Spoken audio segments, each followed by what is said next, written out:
My name's Simon. I started Powerfy about 5.5 years ago. I qualified with a degree in environmental protection in 2000. I remember my lecturer saying there's this theory called climate change and global warming. We just need some data to see if it's going to happen or not. But it sounds like it could be disastrous for the rest of the world. And that kind of like got my ears interested, because I don't know why the thought of learning something for the sake of learning something never really appealed. I liked something where I could make an impact, and I'm a numbers nerd, and I'm pretty sure you're a nerd. Definitely there's probably a bunch of other nerds in here, and I'm not the nerdiest person in the company by any stretch of the imagination. The other guys that we have, let's just say they couldn't be here because they're still locked away in the dark. But the topic today is really industrial measurement and verification. So we've talked a lot about data, and we've talked the value of turning that data into information and then into action. And our specialty has been measurement and verification for a long time, but just to kind of backtrack a little bit on the data side of the business. We've got a project-based business for industrial and commercial clients, especially manufacturers, and we've had a lot of residential people like knocking on the door saying, okay, you've helped us with the business, or we've heard your name, etc., etc. Can you help us with our home? And for years and years we've said no, but since those 20 years since I've graduated, I mean, the market has completely changed. There was no jobs when I came out and did my degree. I was like, I've got this degree in environmental stuff, and what can I do? Environmental health or become a park ranger, basically. So that transition has been enormous, and not only in terms of obviously the demand for the services, but the technology to do it. Measurement and verification has become increasingly important, certainly at the start of a career, because how do we know what the right thing is? By humans, we repeat what we know to have worked successfully in the past. And this is all about actually just proving what has been done. And it sounds somewhat like, well, you've actually achieved what you want, you just go on and do the next thing. But if you've got a portfolio, if you've got other sites, if you've got different products, how do you know what is the best one for those circumstances? And I think it's really interesting because everyone's circumstances are different. And there's some unique facet about this business versus that business, or where this business wants to go, even if they look the same at the moment. And this availability of data has just mean that we can have a cost-effective, reliable, 24/7 solution that doesn't get COVID, doesn't switch off on the weekends, and isn't fussy if they get asked to do overtime. So what we've started on is kind of electrical measurement and verification, and that's really the key part here. It is the absence. That should say absence. Are we sure it could say something like without any energy? But it really is, how big is that absence of energy? And really what that involves is energy simulation and energy modeling.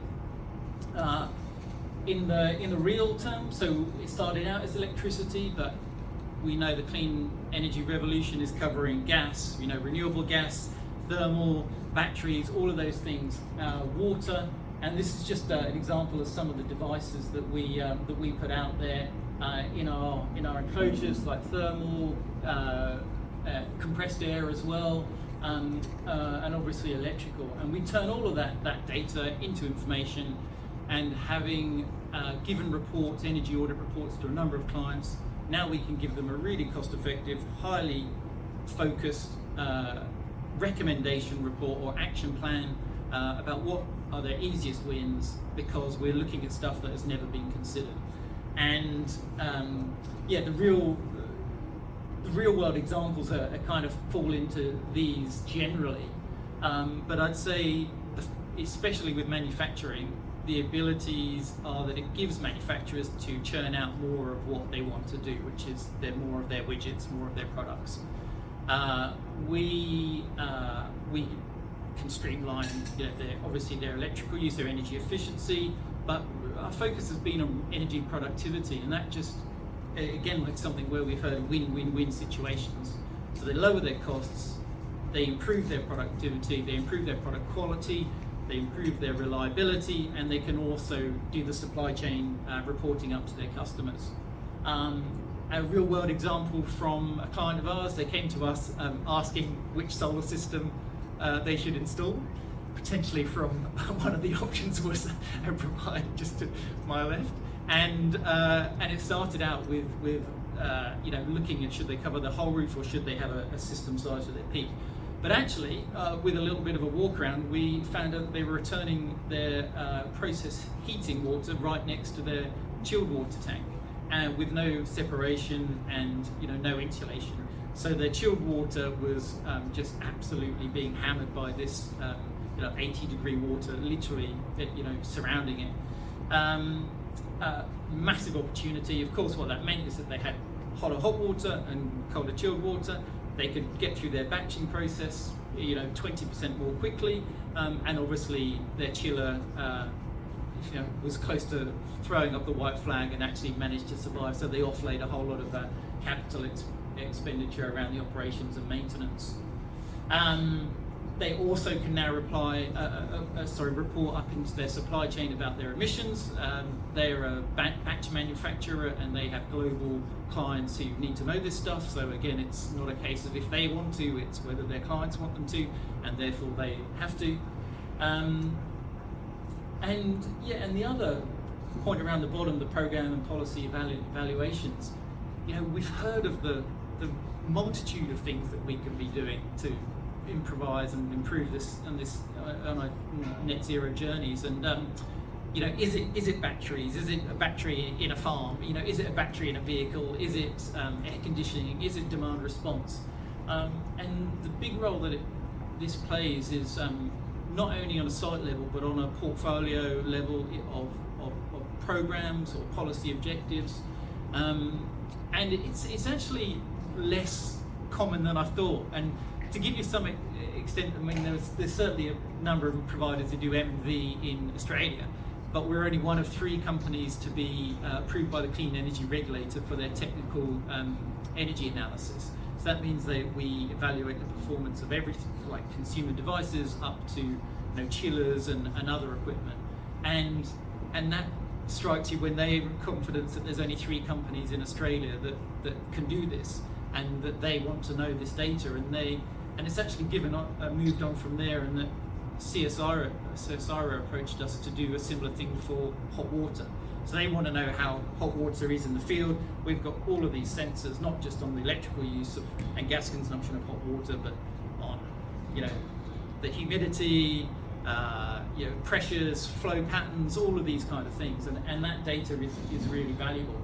And Jeff wanted me to obviously make this Victorian specific, and this example is really, the value to clients here is the big check that we wrote just in September for a manufacturer here.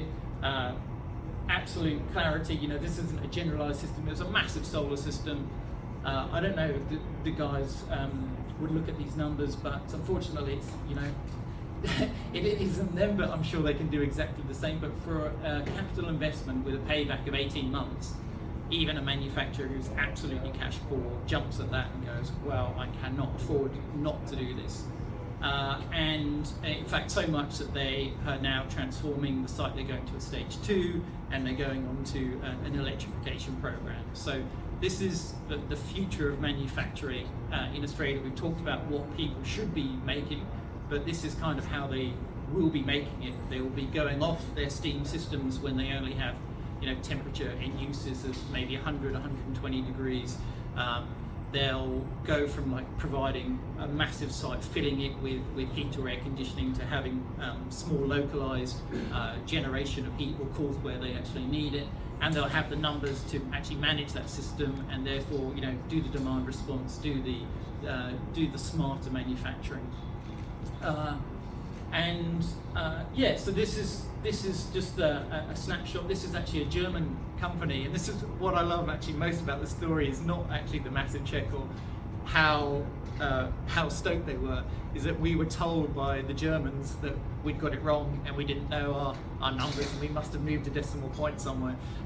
So we made quite a thing of actually saying to them, no, here's what we said, we would get you this check for over 500,000 in 13 months. We got them the check for 525,000 in 13 months and better over, especially as an Englishman, we got one over the Germans. So I'll take that any day. That's just my contact details there.